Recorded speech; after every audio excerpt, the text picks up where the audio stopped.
ఇక ఎమ్మెల్సీ ఎన్నికలపై బండి సంజయ్ ఏమన్నారో ఒకసారి చూద్దాం. 3 ఎమ్మెల్సీ స్థానాల్లోనూ బీజేపీ గెలుస్తుంది అన్న ధీమా వ్యక్తం చేశారు బండి సంజయ్. బీజేపీ గెలుస్తుందని సీఎంకు అర్థమయ్యే 3 జిల్లాల్లో హడావుడిగా ప్రచారం నిర్వహించారని అన్నారు బండి. తప్పుడు హామీలిచ్చి నెరవేర్చలేకపోతోంది ప్రభుత్వం అని అన్నారు ఆయన. గిన్ని హామీలిచ్చి ఏ హామీని నెరవేర్చకుండా అసలు కాంగ్రెస్ పార్టీకి ఎందుకు ఓటేయాలి? 14 నెలల్లో మీరు ఏం సాధించరు, ప్రజలకు ఏం ఉరగబెట్టిరని మీకు ఓటేయాలో చెప్పాలి. కారణం చెప్పండి. మీకు ఎందుకు ఓటేయాలో కారణం చెప్పండి. కాంగ్రెస్ పార్టీకి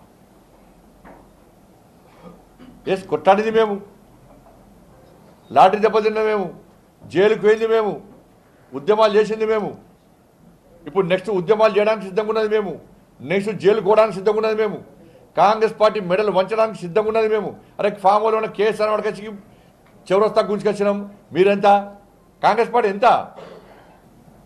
ఇవాళ ఎమ్మెల్సీ ఎన్నికల్లో ఎందుకంటే ఏ సర్వే చూసినా కూడా 3 స్థానాల్లో భారతీయ జనతా పార్టీ గెలవబోతుంది.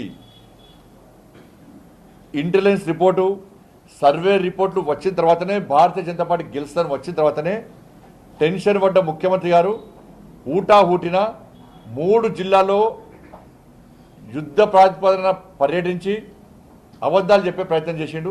ఇది అబద్ధాలు అని చెప్పి ప్రజలు